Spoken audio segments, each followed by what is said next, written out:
গতকালকে সন্ধেটা কেটেছিল খুব সুন্দর। কালকে ছিল শিশু দিবস।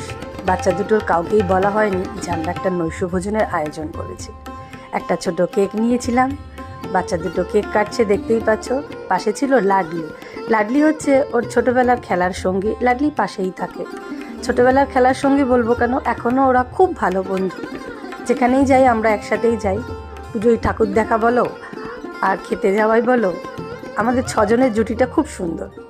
সে যাই হোক, কেক কাটা হলো, দেখতেই পাচ্ছ দুজন দুজনকে খাইয়ে দিচ্ছে। তারপর বাচ্চাদের মন পছন্দের খাবারের আয়োজন করেছিলাম। সঙ্গে ছিল মধুমিতা, এই যে দেখতে পাচ্ছ মধুমিতা খুব ভালো মেয়ে। আর ছিল রিন্টু, লাড্ডির মা আর বাবা, ওরা দুজন।